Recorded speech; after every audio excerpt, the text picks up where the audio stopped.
This one will not soon be forgotten.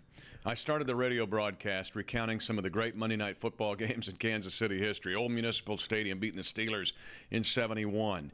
The Buffalo game that everybody talks about back in '91 or '95. Vanover's overtime return against the Chargers to win in the extra period. This one goes right in that same category. The Kansas City Chiefs set NFL history, becoming the first team ever to lose their first 3 games, win their next 4, and be in first place after an 0-3 start after 7 weeks.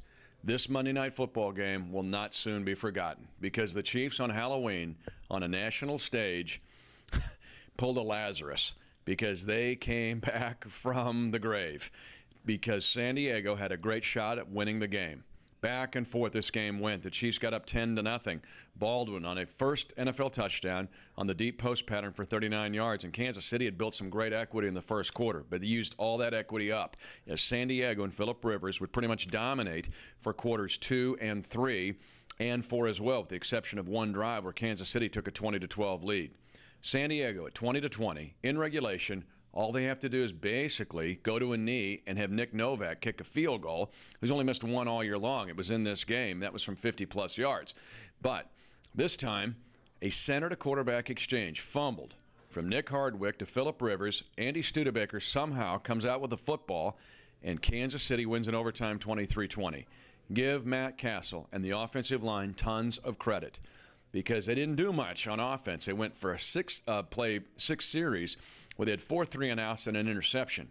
But when it counted the most in overtime, Matt Castle hit McCluster twice with double-digit plays.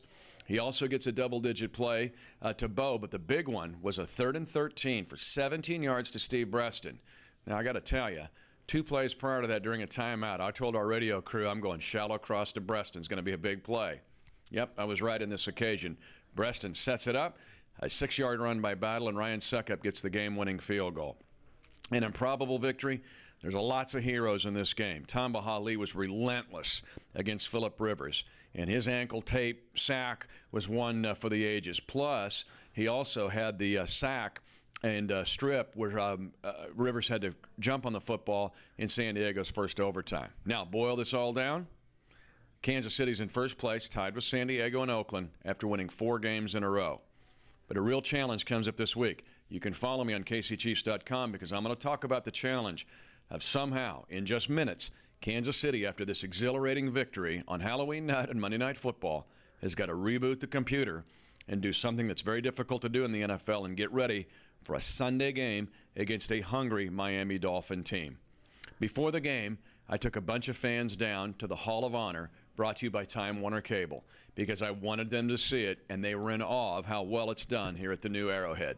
And a special thanks to Time Warner Cable for making this historic report available.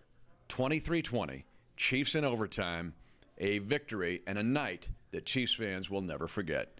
For KCChiefs.com, I'm Mitch Holtis, voice of the Chiefs.